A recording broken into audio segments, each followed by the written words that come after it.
Hello everyone, good morning. आज हम लोग करेंगे फर्स्ट ईयर का ही ह्यूमन डेवलपमेंट का एक नया चैप्टर। वो है इमोशनल डेवलपमेंट या संवेगात्मक विकास। संवेग या इमोशन जो है बेसिकली क्या है कि इमोशन शब्द जो है वो लैटिन वर्ड इमोवर से आया है। इमोवर का मतलब होता है उत्तेजित होना, टू मूव ऑन, है ना। या उद्वेलित होना, सॉरी, उद्दीपित होना। ठीक है, उद्दीपित होना माने कि कोई स्टिमुलाई जो मिलता है या कोई आपको कोई ऐसा कुछ सिचुएशन मिलती है जिसमें कि हमारी जो किस उस सिचुएशन के प्रति हमारे जो है मतलब नॉर्मल से अधिक जो भाव जो उत्पन्न होते हैं उसी को हम क्या कहते हैं, इमोशंस। ठीक है, इमोशन बेसिकली क्या है, एक सिचुएशन का एक कोई भी जो स्थिति है, एक सिचुएशन है, उसका हमारा एक परसेप्शन है या हम उस स्थिति को किस तरीके से देख रहे हैं।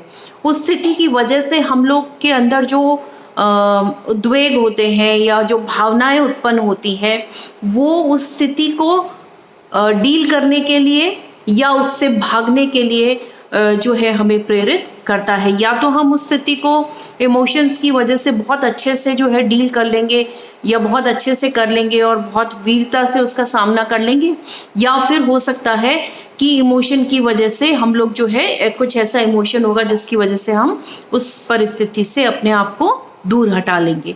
ठीक है, तो मैं एक परिभाषा पढ़ूंगी और उसको डिफाइन करूंगी आपका कि संवेग एक जटिल अवस्था है जिसमें व्यक्ति किसी चीज या परिस्थिति को अधिक बढ़ा हुआ जो है प्रत्यक्षीकरण करता है या परसेप्शन जो मैंने बोला। ठीक है, कि कोई भी सिचुएशन उसको व्यक्ति जो है बहुत बढ़ा हुआ, जैसे कि कोई दुख की कंडीशन है तो दुख को बहुत बढ़ा हुआ, या डर है तो डर को बहुत बढ़ा हुआ या ज़्यादा जो है वो महसूस करता है। परसेप्शन माने प्रत्यक्षीकरण या महसूस करना या उस स्थिति को समझना, इस परसेप्शन। ठीक है, तो उसमें जो है इसमें जो है वृत्त शारीरिक परिवर्तन होते हैं जिससे व्यक्ति का व्यवहार अप्रोच या विड्रॉल की ओर प्रेरित होता है या संगठित होता है। देखिए, इसको समझिए कि पहला तो ये है कि कोई भी सिचुएशन है, कोई भी स्थिति है जिसको व्यक्ति जो है वो बहुत ज़्यादा उद्वेग और उससे भावना से जो है उसको उसका परसेप्शन करता है या उसका प्रत्यक्षीकरण करता है, जिसकी वजह से उसके अंदर दो प्रकार की भावनाएं आती हैं उस स्थिति के लिए। पहली होती है अप्रोच या दूसरी होती है विड्रॉल। अप्रोच माने कि उस भावना की वजह से या तो वो उसको अप्रोच करता है उस स्थिति को और उस स्थिति का बहुत अच्छे से सामना करता है, और दूसरा विड्रॉल माने या फिर उस स्थिति को अवॉइड करके वो स्थिति से दूर निकल लेता है। ठीक है, तो इसी को हम क्या कहते हैं, इमोशंस, या सामान्य उसमें हमारी भावनाएं, है ना, हमारे संवेग। इमोशन कौन कौन से होते हैं बेसिकली, जिनको कि हम आम, जैसे कि डर होना, प्रेम होना, है ना, या किसी के लिए जो है क्रोध आना किसी पर, ये सारे हमारे क्या हैं, आपके उद्वेग, ईर्ष्या का भाव आना, ये सब हमारे क्या हैं, संवेग हैं या हमारे इमोशंस कहलाते हैं। ठीक है, इमोशंस जो है बेसिकली अब हम इसमें देखेंगे जो आपके कोर्स में है वो है कि बच्चों के अंदर कौन कौन से इमोशंस होते हैं या उनकी विशेषताएं क्या क्या होती हैं। तो पहले हम देखेंगे कि बालकों में संवेग की विशेषताएं माने कि बच्चों के अंदर संवेग किस प्रकार के पाए जाते हैं या किस तरीके के संवेग जो है बच्चों में देखने को मिलते हैं। ठीक है, या उनकी क्या प्रॉपर्टीज होती हैं उसके संवेगों की जो बच्चों में देखी जाती है। ठीक है, सबसे पहला है बालकों में संवेग जो है तीव्र होते हैं या बहुत ही इंटेंस होते हैं। कैसे इंटेंस होते हैं कि जब भी बच्चा, मान लीजिए कि बच्चा, उदाहरण देखिए, ये जो है टॉपिक ऐसे हैं, ये पूरा सब्जेक्ट आपका जो है, मैं आप लोगों को बार बार बोलती हूँ कि ये सब्जेक्ट के अंदर आप जब भी कोई पॉइंट को डिस्कस करेंगे तो उसमें उदाहरण अवश्य दें, है ना, क्योंकि ये बहुत एलैबोरेट, बहुत सब्जेक्टिव जो है टॉपिक्स होते हैं बेसिकली। तो इसके अंदर आप हर टॉपिक को समझाने के लिए उदाहरण अवश्य दें, तभी आपका आंसर कंप्लीट होगा। तो जैसे कि जो पॉइंट हम पढ़ रहे हैं कि बालकों के संवेग जो है वो बहुत तीव्र होते हैं, तीव्र होते हैं से मतलब क्या है हमारा, कि जब भी बच्चे को कोई भी आवेग आता है, मान लीजिए कि उसको डर है, किसी चीज़ से डर रहा है, तो वो इतना डर रहा है कि वो उसके पास ही नहीं जाएगा, चीखेगा, चिल्लाएगा या दूर रहेगा, ठीक है। या उसको क्रोध आ रहा है, तो इतना क्रोध आ रहा है कि वो पैर भी पटक रहा है, जमीन पे लेट रहा है, या चिल्ला रहा है, या बहुत जोर जोर से रो रहा है, ठीक है। तो ये बच्चों के संवेग हैं। इसको तीव्र क्यों कह रहे हैं, क्योंकि इसी के कंपैरिजन में अगर आप एडल्ट्स में देखेंगे या बड़ों के अंदर संवेग देखेंगे, तो सेम सिचुएशन के लिए बड़े जो है या जो एडल्ट होते हैं, जो वयस्क है ना, जो ग्रोन अप्स हैं, वो एक अलग तरीके से उसको डील करते हैं। यानी हो सकता है कि वो अंदर ही दुखी हो या रोए नहीं, ठीक है। तो ये अलग अलग, तो कहने का मतलब है कि बच्चों में जो संवेग, फॉर एग्जाम्पल एक और हम लेते हैं कि बच्चा अगर मान लीजिए बहुत ज़्यादा खुश है ना, उसको बहुत ज़्यादा किसी चीज़ को लेकर वो जो है एक्साइटमेंट है, खुश है, तो वो इतना खुश होगा कि कूदेगा, चिल्लाएगा, है ना, ताली भी बजाएगा, ज़ोर ज़ोर से हंसेगा। अगर वेयर एज इसी के कंपैरिजन में अगर आप किसी एडल्ट या ग्रोन अप का देखेंगे, तो उसके अंदर जो है इस तरीके का इमोशन नहीं दिखाई देगा। वो ठीक है, खुशी उसके झलकेगी, पर इस तरीके से कूदा फांदी और ये चीज़ हमें सिर्फ बच्चे के अंदर देखने को मिलेगी। तो इसलिए हम कह सकते हैं कि जो बच्चों के जो आवेग होते हैं वो कैसे होते हैं, बहुत ही तीव्र होते हैं। फिर दूसरा जो पॉइंट है, ये भी आप ध्यान रखिएगा कि बालकों के संवेग क्षणिक होते हैं, है ना। ये हम सब ऑब्जर्व करते हैं और हम बोलते भी हैं कि जो आवेग हैं वो कैसे, संवेग जो है वो कैसे होने चाहिए, बच्चों के जैसे होने चाहिए, कि एक पल में आप दुखी हैं तो दूसरे पल में आप खुश हो, ठीक है। बच्चों के कैसे क्षणिक होते हैं, कि एक पल में आपने देखा कि बच्चा जो है वो बहुत ज़ोर ज़ोर से रो रहा है या परेशान हो रहा है, वेयर एज थोड़ी ही दूसरे ही पल अगर आप उसको उसकी कोई चीज़ या उसको कुछ ध्यान भटकाएंगे तो वो खुश भी हो जाता है और बहुत जल्दी अपने उस रोने को भूल जाता है और हंसने लगेगा या खेलने लग जाएगा। इसलिए हम कह सकते हैं कि बालकों की जो संवेग हैं वो कैसे हैं, क्षणिक होते हैं। फिर है बालकों के संवेग पुनः पुनः प्रकट होते हैं। पुनः पुनः कैसे प्रकट होते हैं या बार बार कैसे सामने आते हैं बच्चों के संवेग, कि वो दिन में जो है 10 बार रो लेता है, फिर वापस हंस लेता है, या फिर क्रोधित हो जाता है, या किसी से ईर्ष्या कर लेता है, फिर वापस उसी से नॉर्मल हो जाता है, ठीक है। तो जो दुख, घृणा, स्नेह, प्रेम, भय, ये जो आवेग हैं बच्चे के अंदर बार बार रिपीट होते हैं, या एक के बाद एक या थोड़ी थोड़ी देर में या कुछ कुछ सेकंड में हम देखेंगे कि बच्चों के अंदर ये संवेग जो है हमें बार बार जो है अपनी अलग अलग तीव्रता से हमें नज़र आते हैं, ठीक है। फिर है बालकों में संवेग शारीरिक क्रियाओं से संबंधित होते हैं। शारीरिक क्रियाओं से संबंधित कैसे होते हैं बालकों के संवेग, कि अगर बच्चा बहुत ज़्यादा खुश है, जैसे हमने बात की कि वो दौड़ेगा, खेलेगा, कूदेगा और उसको दिखाई देगा कि बच्चा आज बहुत एक्टिव है ना, तो उस जो है उसमें संवेग कैसा है, बहुत खुश है या बहुत ही जो है उसका संवेग जो है, क्योंकि उसकी क्रियाओं से झलकेगा, उसकी एक्टिविटीज़ से जो है नज़र आ जाएगा कि वो किस तरीके का है। इसके अलावा अगर बच्चे में क्रोध है या गुस्सा है, तो वो क्या करेगा कि उसको शो करने के लिए, कई बार आपने देखा होगा बच्चों के अंदर पैर पटकना, रोना, तो ये एक चीज़ है ही क्रोध के लिए। अदरवाइज़ अगर बच्चा इस ज़रिए से नहीं शो कर रहा है, तो हो सकता है कि वो अपने नेल बाइट करे या अपने नाखूनों को काटना, है ना, अंगूठा चूसना या बेड वेटिंग करना, ये भी गुस्सा जाहिर करने का जो है बॉडीली एक्सप्रेशन होता है बच्चों के अंदर, है ना। तो जब इस तरीके की समस्या बच्चों के अंदर पाई जाती है, जिसमें बच्चे कुछ बड़े भी हो जाते हैं फिर भी बेड वेटिंग करते हैं या बिस्तर में पेशाब करते हैं या अंगूठा चूसते हैं, है ना, या नाखून काटते हैं अपने दांतों से, तो ऐसे बच्चे ज़रूर किसी न किसी इमोशनल ट्रॉमा से गुजर रहे होते हैं, ठीक है। हम आगे इस टॉपिक को अलग से करेंगे, इमोशनल उसके अंदर। फिर है आपका बालकों में के संवेगात्मक व्यवहार में व्यक्तिक भिन्नता पाई जाती है। देखिए, आप कोई भी डेवलपमेंट करें, आपने जितने भी विकास अभी तक करे हैं, सबके अंदर जो है व्यक्तिक भिन्नता पाई जाती है। यानी एक संवेग दूसरे बालक के संवेग से हमेशा भिन्न होगा। एक ही सिचुएशन है, हो सकता है उसके अंदर एक बच्चा जो है अपने संवेगों को अलग प्रकार से प्रकट कर रहा है और सिमिलर सिचुएशन के लिए दूसरा बच्चा उसको अलग प्रकार से जो है प्रकट कर रहा है। फॉर एग्जाम्पल कि एक बच्चा हो सकता है कि पैर पटक रहा है या गुस्सा कर रहा है ना, रो रहा है, चीख रहा चिल्ला रहा है, और दूसरा बच्चा हो सकता है कि सिर्फ रूस के बैठ गया या अपना कोई काम नहीं कर रहा है या उस एक्टिविटी से अपना जो है गुस्सा जाहिर कर रहा है। तो कहने का मतलब हर एक के अंदर जो है इंडिविजुअल डिफरेंसेस होते हैं अपने अपने इमोशंस को दिखाने के या अपने अपने संवेगों को प्रकट करने के, है ना।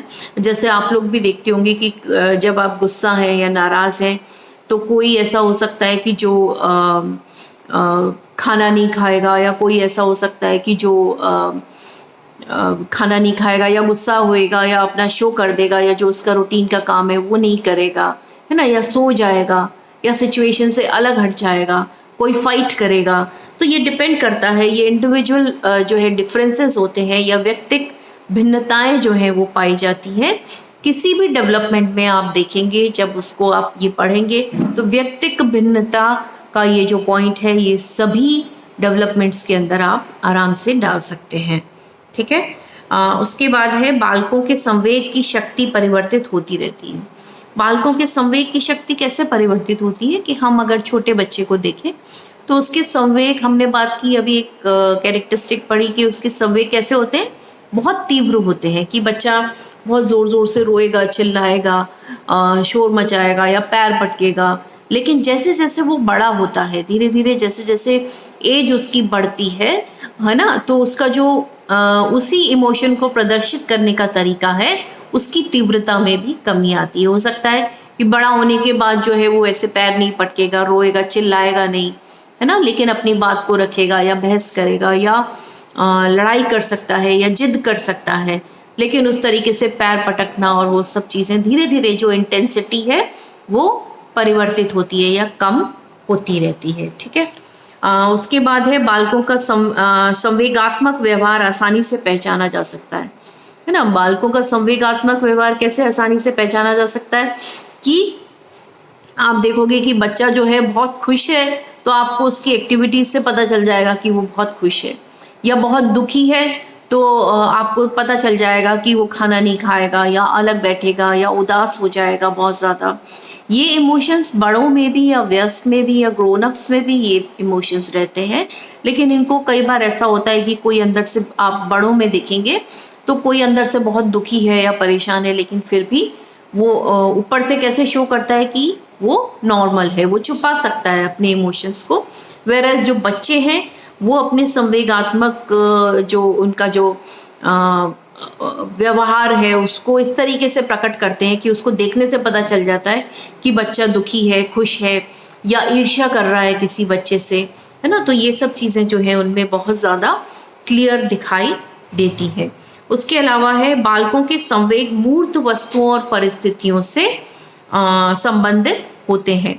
कहने का मतलब क्या है, मूर्त वस्तुओं और स्थितियाँ क्या है कि देखिए, जब हम बड़ों की या वयस्कों की बात करें तो कई बार जो है हम अज्ञात भय से जो है वो डरे हुए होते हैं, या कुछ ऐसे इमोशंस होते हैं हमारे, जैसे हम चिड़चिड़े हो रहे हैं, इरिटेबल हो रहे हैं, लेकिन हमें उसका रीज़न नहीं पता। कोई ऐसे सामने सिचुएशन नहीं दिखाई दे रही जिससे कि हमारे अंदर ये संवेग जो है वो उत्पन्न हो।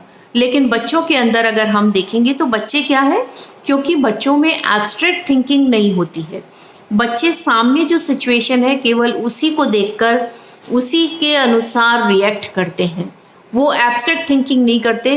क्योंकि बच्चे फॉर एग्जाम्पल जैसे चूहा देखा उससे डर गए, मकड़ी से डर गए, छिपकली से डर गए, इससे डर गए, ठीक है। लेकिन आप उनको कहोगे, बहुत छोटे बच्चों को तो आप कहोगे भूत आएगा या ये होगा, तो वो उसको, क्योंकि वो नहीं जानते हैं उस चीज़ को, ठीक है। या आपके साथ आगे ऐसा हो जाएगा तो वो बच्चे उस सिचुएशन, क्योंकि वो सिचुएशन क्या है अभी नहीं है लेकिन एब्स्ट्रैक्ट है, तो उससे वो बच्चों को प्रभावित नहीं करेगी। तो कहने का मतलब है कि बच्चे जो है मूर्त परिस्थिति और वस्तुओं से ही जो है भयभीत होते हैं या अपने इमोशंस शो करते हैं। कहने का मतलब कि अगर हम जैसे प्रेम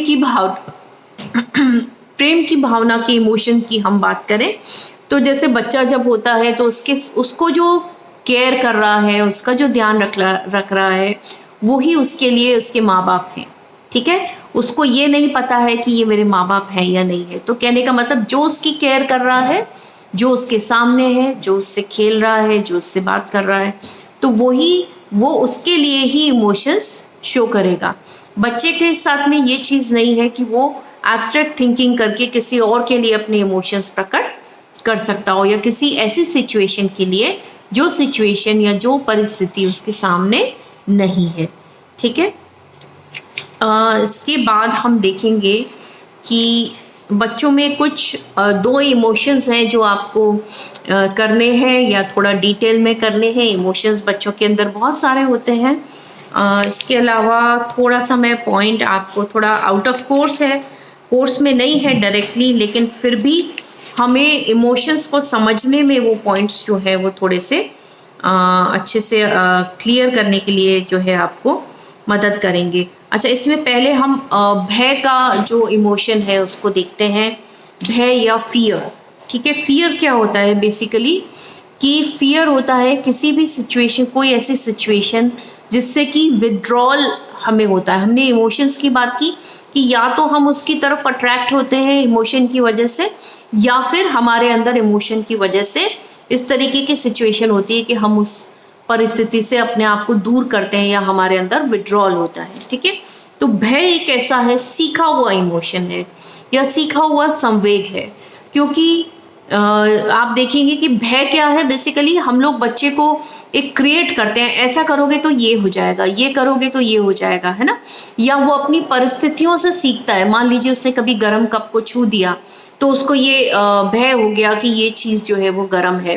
आग को उसने छुआ, एक परिस्थिति हुई या उसने सीखा, है ना, तब उसको पता चला कि इससे हम जल सकते हैं, या इससे गर्म लगता है, या इससे ठंडा लगता है। तो बेसिकली भय क्या है, एक सीखा हुआ संवेग है, और ये एक आंतरिक अनुभूति होती है जिससे व्यक्ति दूर भागता है, या जिसमें व्यक्ति के अंदर विड्रॉल के सिम्टम्स जो है आते हैं। जब भी भय होता है, भय का संवेग होता है, तो हम उस सिचुएशन, उस परिस्थिति, उस वस्तु या उस व्यक्ति से हम अपने आप को दूर कर लेते हैं, ठीक है। अब हम देखेंगे भय के कारण कौन कौन से होते हैं, थोड़ा शॉर्ट में देखेंगे। बहुत इजी है, आप सब लोग अच्छे से जानते हैं। जहाँ पर बहुत ज़्यादा डिटेल में जाने की ज़रूरत होगी तो हम उसको लेंगे। भय के कारण में सबसे पहला क्या है, अंधेरा, है ना। अंधेरा जो है भय का कारण क्यों है, बिकॉज आपको अंधेरे के अंदर अपनी परिस्थितियाँ दिखाई नहीं देती हैं, सिचुएशन क्लियर नहीं होती है ना, कि क्या चीज़ कहाँ पर है। तो भय जो है होता है किसकी वजह से, अंधेरा, डार्कनेस की वजह से, क्योंकि इसमें हम चीज़ों को देख नहीं पाते हैं, क्लियर नहीं कर पाते हैं कि क्या चीज़ है, ठीक है। फिर है डरावनी परिस्थितियाँ या अप्रिय घटनाएं। डरावनी परिस्थितियाँ कैसे हो सकती हैं, जैसे कोई तेज़ आवाज़ें आ रही हैं, या कहीं पे ऐसी सिचुएशन है जहाँ पर कोई बच्चा अकेला है, या जहाँ पर कोई बहुत ज़्यादा चिल्ला रहा है। कोई भी ऐसी परिस्थिति जिसके अंदर कि बच्चे को डर लग रहा हो या डरावनी परिस्थिति हो, ठीक है। जैसे कि या इसके अलावा हम कहें कि डॉक्टर, अगर बच्चे को डॉक्टर के पास लेके जा रहे हैं हम, है ना, या तो डॉक्टर चाहे सुई लगाएगा चाहे नहीं लगाएगा, लेकिन डॉक्टर के पास जाना अपने आप में एक भय की स्थिति को बना देता है। फिर है अकेलापन या लोनलीनेस। जब अकेले होते हैं तो हम अपने इमोशंस किसी से शेयर नहीं कर पाते हैं, या अकेलेपन में जो है ऐसा लगता है कि कोई हमारे पास में नहीं है, एक इनसिक्योरिटी होती है, उसकी वजह से भी भय होता है ना। फिर है फियर कंडीशनिंग या भय संबद्धता।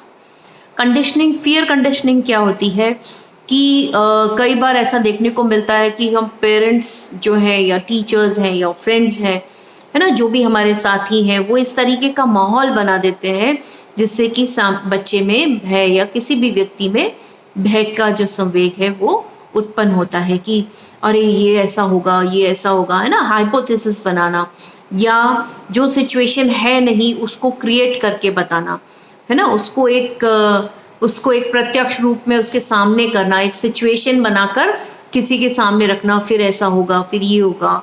तो ऐसे जो लोग हैं वो क्या करते हैं, फियर कंडीशनिंग करते हैं, या भय संबद्धता जिसे हम बोलते हैं, कि बच्चे को डराना, अरे ये यहाँ जाओगे तो ऐसा हो जाएगा, गिर जाओगे, इधर से जल जाओगे, इधर से ये, अगर बाल भी है या कोई ऐसी चीज़ है तो उससे बच्चों को कई बार डराया जाता है कि ये काट जाएगा, है ना, या भूत आ जाएगा। ठीक है। फिर है कठोर अनुशासन या स्ट्रिक्ट डिसिप्लिन।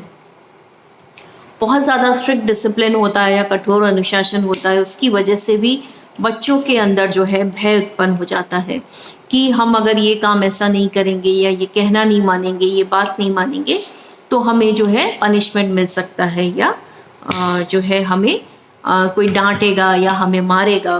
तो इस तरीके से जो है कठोर अनुशासन की वजह से बार बार रोकना टोकना बच्चों को, या बहुत कड़े जो है उनके लिए जो है नियम बनाना, उसकी वजह से भी भय का संवेग उत्पन्न होता है। दुखद अनुभूतियाँ या पेनफुल एक्सपीरियंसेस। पेनफुल एक्सपीरियंसेस क्या होती हैं? ये दुखद कि बच्चा हो सकता है कि उसने बच्चा कभी जब अपने किसी लव्ड वन को, जैसे माता पिता हैं या कोई भी क्लोज कोई है, उनको अगर खो देता है ना, या कोई ऐसी और दूसरी कोई दुखद कोई बीमारी की वजह से या किसी और वजह से कोई ऐसी सिचुएशन होती है, दुखद परिस्थिति होती है, उसकी वजह से भी बच्चा जो है उसमें डर का जो है भाव देखने को मिलता है। फिर है आत्मविश्वास की कमी। जब लैक ऑफ कॉन्फिडेंस होता है तो कोई भी हमें जो है डरा सकता है ना, या बच्चे को डरा देता है कि अरे ऐसा मत करना, ये हो जाएगा, ठीक है, तुम ये नहीं करोगे तो ये हो जाएगा। या किसी भी व्यक्ति को भी ऐसा होता है कि अगर उसमें स्वयं में कॉन्फिडेंस नहीं है तो उसको कोई भी जो है किसी भी एब्स्ट्रैक्ट सिचुएशन से भी उसको डरा सकता है कि आप ऐसा करोगे तो ये हो जाएगा, आपने ये नहीं किया तो उससे ये हो जाएगा, ठीक है, या अब वो ऐसा करेगा आपके साथ में, जो कि वो हो सकता है कि कोई तीसरा इंसान ऐसा ना भी करे। ठीक है। तो ये कुछ ऐसी कंडीशनिंग होती है, ऐसी कुछ सिचुएशंस होती है जो कि लैक ऑफ कॉन्फिडेंस की वजह से महसूस की जाती है। फिर है भयोत्पादक कहानियाँ तथा घटनाएं या fearful stories and incidents. fearful stories and incidents क्या होती हैं कि कई बार हॉरर मूवीज़ बहुत ज़्यादा देखना या इस तरीके की किताबें पढ़ना, इस तरीके की बच्चे को कहानी सुनाना कि भूत आएगा या भूत आ गया, फिर ये हो गया, फिर ऐसा, तो इस तरीके की कहानियाँ और वो ज़्यादा सुनने से देखने से भी जो है वो फियर का इमोशन होता है या भय का कारण बनता है। सामाजिक तिरस्कार या सोशल रिजेक्शन, है ना, कि जब कोई ध्यान नहीं देता है किसी के ऊपर या किसी को इग्नोर करता है, रिजेक्ट कर देता है ना, जो तिरस्कार करता है कोई किसी का, तब भी उसके अंदर भय का भाव उत्पन्न होता है। जन्म क्रम या बर्थ ऑर्डर। बर्थ ऑर्डर को अगर हम देखें तो जनरली जो फर्स्ट चाइल्ड होता है ना, जो फर्स्ट चाइल्ड है उसमें कॉन्फिडेंस भी ज़्यादा होता है, उसमें मैच्योरिटी जल्दी आ जाती है in comparison to second child. तो फर्स्ट चाइल्ड जो है जनरली उनमें देखा जाता है कि जो फियर का जो इमोशन है वो कम होता है इन कंपैरिजन टू जो छोटे बच्चे होते हैं ना। छोटे बच्चों में फियर ज़्यादा होता है और जो पहला बच्चा होता है उसके अंदर फियर जो है वो कम देखने में मिलता है।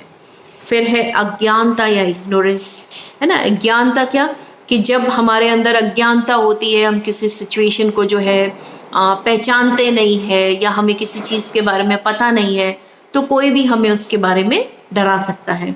जब तक हम किसी मान लीजिए अब आपके सामने एक डॉग है या बच्चे के सामने एक डॉग है, अगर वो नहीं पहचानता कि वो किस तरीके का है क्या है, तो उसको डर लगेगा। लेकिन अगर वो उसको जानता होगा या उसको उसने डील किया होगा उससे या उसको कभी पास गया होगा, तो उसको ये पता होगा कि ये काटेगा कि नहीं, तो उसमें फियर नहीं होगा। ठीक है। उसके बाद जो दूसरा इमोशन है जो हम करेंगे वो है क्रोध। ठीक है। क्रोध बेसिकली क्यों होता है? क्रोध भी एक ऐसा संवेग है जो कि जो है बहुत ज़्यादा जो है परसेप्शन किसी स्थिति के बारे में, जब हम बहुत कठोर परसेप्शन लेते हैं या हम एक तरह से विड्रॉल ही होता है। क्यों? क्योंकि कई बार जब किसी आपको किसी चीज़ के लिए जो आप चाहते हैं उसके लिए मना कर दिया जाए या आपको आपके अनुसार कोई काम नहीं हो, है ना, या बच्चे को जो है उसकी जो पसंद की चीज़ है उससे दूर कर दिया जाए, तब इस तरीके के जो भाव है, क्रोध का जो संवेग है वो बच्चे के अंदर देखने को मिलता है। ठीक है। या उसका कंपैरिजन किया जाए किसी से या उसके साथ में भेदभाव किया जाए, तब जो है क्रोध जैसा संवेग दिखाई देता है। अब क्रोध के कारण हम थोड़ा जल्दी एक बार गो थ्रू करते हैं। शारीरिक क्रियाओं में अवरोध, है ना, जब बच्चे को खेलने नहीं दिया जाए या उसको जो भी वो करना चाहता है शारीरिक क्रिया वो उसको नहीं करने दी जाए ना। बच्चों की आदत होती है कूदना फांदना, खेलते रहना। तो अगर इस चीज़ में अवरोध रहता है, आप छोटे बच्चे को भी देखेंगे कि अगर वो कुछ चीज़ को पटक रहा है, आप उससे हटाएंगे तो उसको वो गुस्सा आएगा या क्रोध का संवेग उसके अंदर दिखाई देगा। ठीक है। फिर है ध्यान आकर्षण हेतु। कई बच्चे जो है अपनी, जब बच्चों को इग्नोर किया जाता है या किसी को भी इग्नोर किया जाता है तो वो बहुत ज़्यादा अपना गुस्सा शो करता है, जिससे कि लोगों का ध्यान उसकी तरफ आकर्षित हो। ठीक है। तो ध्यान आकर्षण करने के लिए चिढ़ाने से, जब कोई किसी को टीज करता है, चिढ़ाता है, तब भी जो है बच्चे के अंदर जो है क्रोध देखने को मिलता है। आलोचना करने पर या क्रिटिसिज्म, है ना, किसी की बुराई करने पर या बच्चे की कि तुम बहुत गंदे हो, तुम ये है, तो भी उसको क्रोध आता है। निराशा और असफलता, है ना, जब बच्चे के अचीवमेंट्स अच्छे नहीं होते हैं या स्कूल में अच्छा नहीं करता है, खेल में दोस्तों के साथ में अच्छा नहीं करता है, तब भी उसमें ये भाव आता है। लैक ऑफ एडजस्टमेंट या समायोजन का अभाव, जब बच्चा एडजस्ट नहीं कर पाता, उसके मनमाफिक दोस्त नहीं होते या ग्रुप में उसकी एक्सेप्टेंस नहीं होती है या फैमिली में जो है वो उसको एडजस्टमेंट नहीं होता है, तब भी क्रोध का संवेग देखने को मिलता है। इच्छा पूर्ति की कमी होना, ना, उसकी इच्छा पूरी नहीं हो, जो वो करना चाहता है, जो वो कोई चीज़ चाहता है, तो वो अगर उसकी इच्छा पूर्ति नहीं होती है तब भी बच्चे के अंदर क्रोध का संवेग देखा जाता है। अधिकार छीन लेने पर, है ना, ये हम, क्योंकि हम चाइल्ड डेवलपमेंट से डील कर रहे हैं तो हम बार बार बच्चा बोल रहे हैं, लेकिन ये सेम सिचुएशंस एडल्ट पे, एडोलेसेंट्स पे, सब पे ही ये पॉइंट्स जो है ये एप्लीकेबल होते हैं। ठीक है। इच्छा पूर्ति, हाँ, अधिकार छीन लेने पर कि बच्चे का कोई अधिकार है, या मान लीजिए बच्चे का ये तुम्हारी चेयर है, अगर आप उसको शुरू से कह रहे हैं और फिर कोई आता है आप उसको वो चेयर दे देते हैं कि हाँ इस पे बैठो, तो उसका एक तरह से अधिकार छिन गया, तो बच्चे में क्रोध की भावना उत्पन्न होती है। दूसरे बच्चों से तुलना करने पर, है ना, जब कंपैरिजन किया जाता है बच्चों का, देखो वो बहुत अच्छा लड़का है, वो ऐसे बदमाशी नहीं करता है, या वो पढ़ाई में बहुत अच्छा है, तो उस स्थिति के अंदर भी जो है बच्चा जो है वो क्रोधित होता है, उसमें ये संवेग देखने को मिलता है। क्षमता से अधिक कार्य देने पर, बच्चे को कोई काम नहीं आता है या ज़रूरत से ज़्यादा नहीं, आपको पढ़ना है, आपको ये करना है, ठीक है, तो उस स्थिति के अंदर भी जो है बच्चे के अंदर क्रोध की भावना देखने को मिलती है। फिर है बीमारी और शारीरिक दुर्बलता, अगर बच्चा बीमार है तो भी उसके अंदर जो है, अगर उसको कोई काम दिया जाएगा या कुछ भी, तो उसमें चिड़चिड़ापन या परेशानी की वजह से, बीमारी की वजह से उसमें क्रोध का संवेग देखने को मिलता है।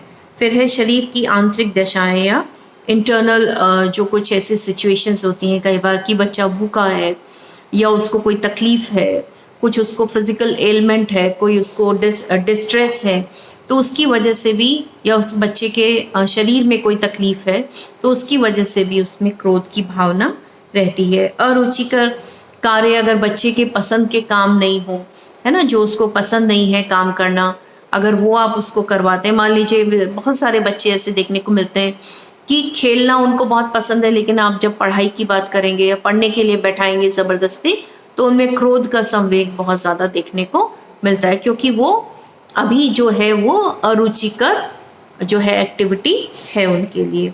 असहाय महसूस करना या फीलिंग ऑफ हेल्पलेसनेस, है ना, कई बार हम ज़ोर ज़बरदस्ती करके बच्चे से कोई काम करवाते हैं, लेकिन उसके अंदर क्रोध बहुत ज़्यादा आ जाता है। क्यों? क्योंकि वो हेल्पलेस होता है, हो सकता है वो डर या दबाव की वजह से वो काम कर लेता है, हेल्पलेस फील करता है अपने आप को, लेकिन उसके अंदर इसकी वजह से क्रोध बहुत अधिक बढ़ जाता है। ठीक है। फिर है बार बार डांटने, मारने, पीटने से भी बच्चे के अंदर क्रोध का जो भाव है या संवेग है वो हमें देखने को मिलता है। क्रोध का प्रदर्शन कैसे करता है बच्चा? अलग अलग तरीके से, पैर पटक के, चिल्ला कर, किसी काम को नहीं कर कर, अपने आप को अलग थलग करके, है ना, चिल्लाना, कूदना फांदना या कुछ ऐसा। कई बार बच्चा अपने आप को भी नुकसान कर लेता है, या अपना कोई टॉय तोड़ देना, या अपना कोई खिलौना, कोई चीज़ को तोड़ देना। ये कुछ ऐसी एक्टिविटीज़ हैं जिससे बच्चा अपने गुस्से को प्रदर्शित करता है। गाली गलौज करना, ठीक है, दूसरों को कहना नहीं मानना, तो ये इससे जो है वो अपना गुस्सा जाहिर करता है। तो ये है हमारा चैप्टर संवेगात्मक विकास या इमोशनल डेवलपमेंट। नेक्स्ट क्लास में हम नेक्स्ट चैप्टर देखेंगे।